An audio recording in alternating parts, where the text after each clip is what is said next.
Hype TV people! Right guys, this is an update on this property we're doing over in Crewe. And if you're doing any investing or wanting to do any HMO conversions, specifically HMO conversions, you need to watch this video, because even I've been educated on this one, and I've completed HMO conversions in Nottingham, Coventry, Birmingham, Derby, 𝗜𝗡𝗩𝗪𝗔𝗥𝗘, Stoke do them all the time, and I've never come across this. This is new to me, so watch this video because there's lots and lots and lots of stuff in here for you to learn. And it's specifically about HMO regs in Cheshire East Council.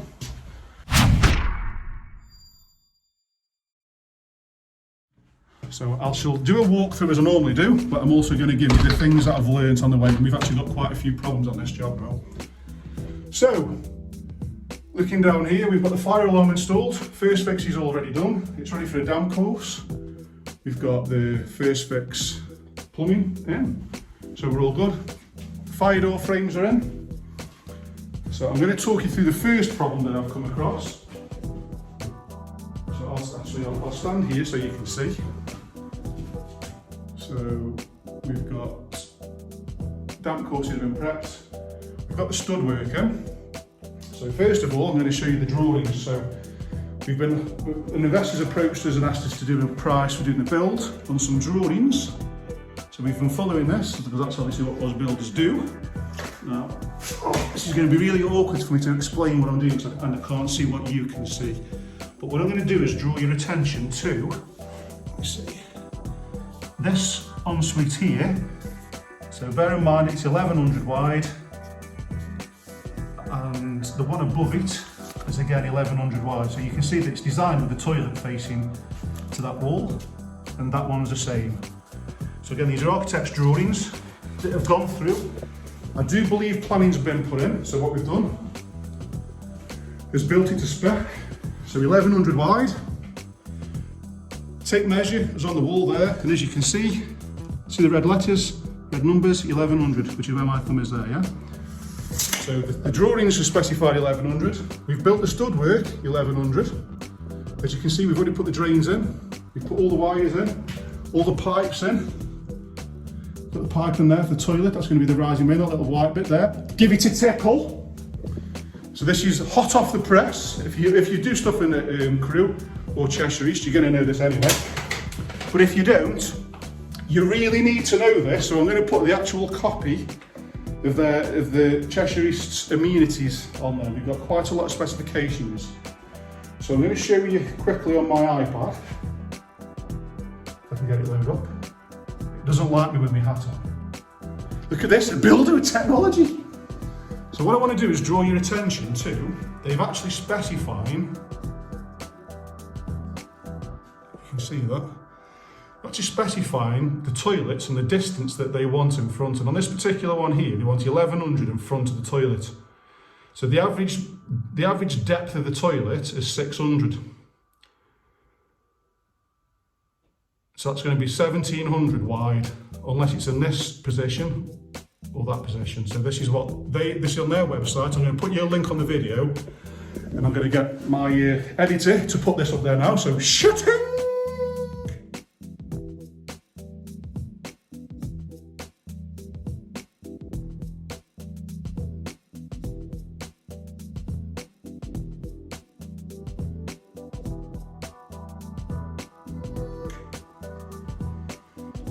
So as you can see, they've got sizes that they want and specify in front of toilets, and they've also got sizes that specify the size of sinks as well. So what we sometimes do to cheat is to get ensuite to work, we use the little tiny square hand basins with the vanity unit underneath.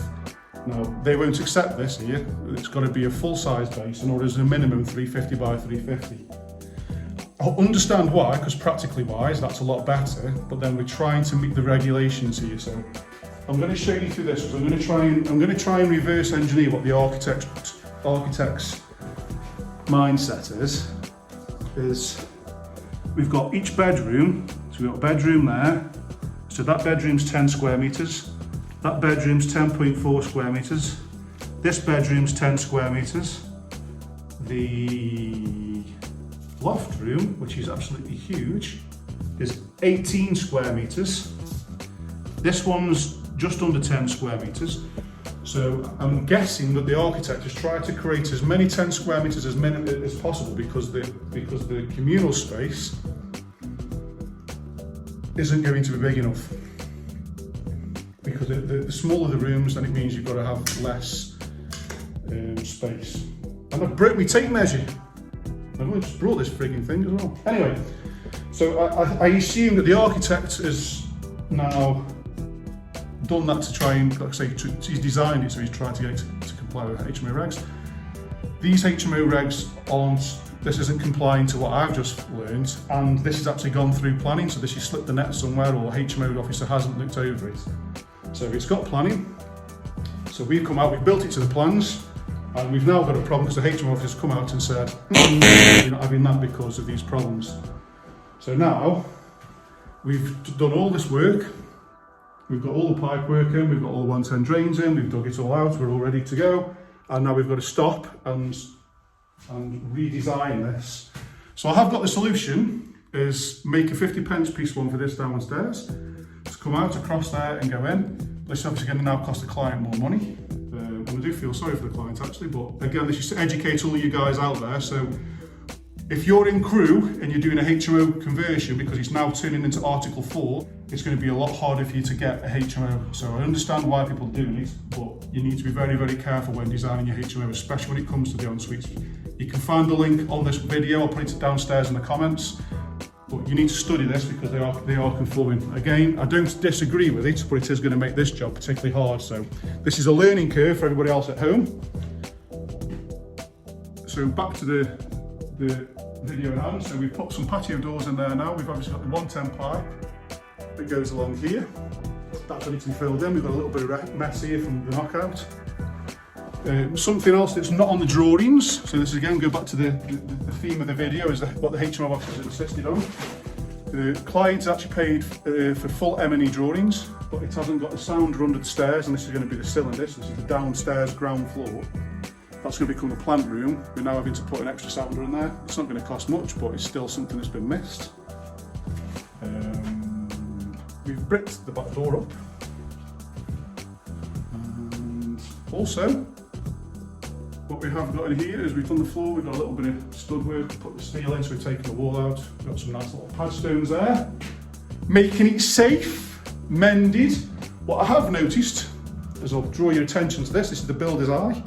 We've got one joist going across here, which stops there, and there's another one going across there, and that's just nailed together. Now obviously I can't see what you can see now, but I'm hoping you can see the head of the nails. There's two of them, so if you use this as my tickling stick. So we've got just above the tape measure there, we've got a nail there, and I think we've got a nail there, above the tape measure. So we've got two 6-inch nails holding it together. So one through there and one through there, and that's holding the floor up. So my recommendation is, Thomas the client, who could do a change in that because it's not very good. Also, something else that's on the plans that's missing is we're actually going to be putting the sink there, but obviously when we put the sink in, it's not going to be fixed or anything because the window is too low. So we actually have to take the window out and brick it up and make a smaller window so that the sink has got something to fasten to. So there's an extra. So that's a contingency for you folks. And something else that you can learn from this video, get my tape measure out, is HMO fire egress windows. If you know, you know. If you don't know, then you don't know. If we're going to take this out and make it a fire egress window, because this is going to be an escape route, because if there's a fire, this person's got to run through the kitchen, which is in there, and obviously that's a hot zone, we can't have that, so they need a secondary means of escape, even though it's protected by a fire door, which is going to be in here. So, for a fire escape to comply with regs, and now I might be a little bit off track here, but I'm somewhere near, is the bottom needs to be, the bottom of the window needs to be no lower than 900, which is there, where my finger is, and no higher than 1200. So this window needs to be cut in So anything below the 800 mark, the glass in the window, this part here, has to be toughened because obviously something can hit it. So what we've actually got to do is not just replace this window, we've actually got to cut out about 200mm down where my finger is, my tickling stick here. Keep looking at the tickling stick, folks. Back to the video. So we've got to take out 2 courses of brickwork there and come across and go up so that the wind is deeper, so that it's easy for someone in the event of a fire that can get out. So it's got to be accessible so they can easily get out and they haven't got it too far to jump. So if you don't know, you don't know, but there you go. A little bit of education for you there, folks. So the height from the bottom to there has to be within for building regs. And I'm sure it's between 900 and 1100. Anything below 900 or 800 needs to be safety filmed or toughened glass. So this back bedroom, which is going to be sharing an off-suite, is ready for plastering. So the first fixtures have gone in there. We've got some pipe work to go in, which is already in. There you can go, give them a tickle. So this ensuite's been passed because again it's in a 50 pence piece shape. So the size is under the Cheshire East Council work. So bit of building knowledge for you. I've actually done a loft conversion, so you can see these joists going across there. And if the joists, now obviously if you're in the building trade, you're going to know this, it's nothing new. But if you don't know, you don't know. So education for any investors out there, if you've got the floor joists sitting in the brickwork over a window, this lintel needs to be a double lintel, what we call a 140, rather than a single lintel, because obviously it's not just taking away to the brickwork above, it's also taking away to the floor. So a structural engineer will insist on it. And when I'm talking about that, all I'm talking about is the thickness of the concrete. So it's 140 that way. Sorry, 140 that way, so it's a big thick one. And it's got 2 rebars in the middle of it. Not loads and loads and loads of knowledge, I suppose, but if you don't know that, people, you might want to bear it in mind. So again, load bearing, if you're putting joists above a window, you need to change the lintel to make sure that that lintel is adequate to take the additional weight of that floor. So I suppose when I say it like that, it makes perfect sense. So yeah, you're making sure that whatever's supporting the floor, here where my finger is strong enough to support the floor, because obviously now you're adding, because we've done a loft conversion, we're adding more weight onto the existing. I think that makes sense. So back to the other problem, is the ensuite up here. So this isn't an ensuite, this is actually an off-suite, which is the same shape as downstairs.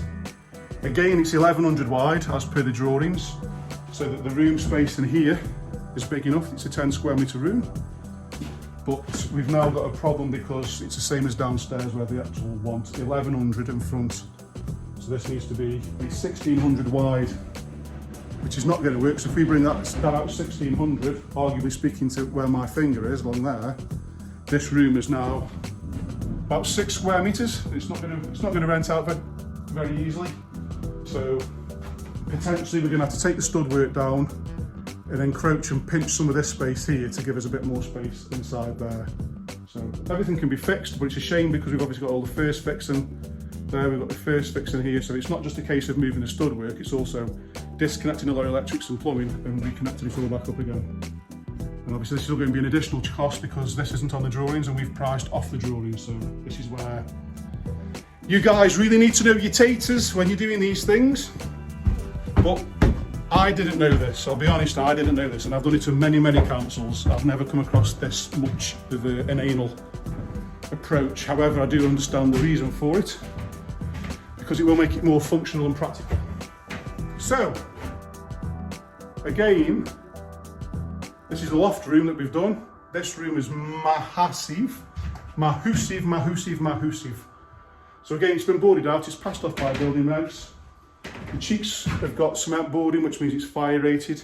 And there we go. So things to take away from this is check your local council in whichever area that you're working in and cross-reference with the HMO officer and make sure that they haven't changed any of the amenities or any of their standards, because HMO standards are now certainly getting more stringent and it's affecting your rooms because it means your room sizes aren't there. So it's very, very important, because you know what you don't want to do is buy a house it stacks as a 6 bed, but then you can't get all the amenities in there and it ends up being a 5 bed because your numbers don't work. So what it takes to do a bit of due diligence and just double check on somebody else's work is very, very much recommended. I've done them in multiple different councils now, and I've never seen a council that's specified sanitary ware sizes and sizes in front of the sanitary wares, etc. So again, the document is on this video, check it out. And this is Cheshire East, and I'm actually working in Crewe in Cheshire, so I'm sure other councils are going to start taking this approach, or this might start flooding out. So educate yourself now, folks. This might just save you an absolute fortune and you'll love me for this video. And that's it for this one, folks. I'll see you later. Love you. Mwah.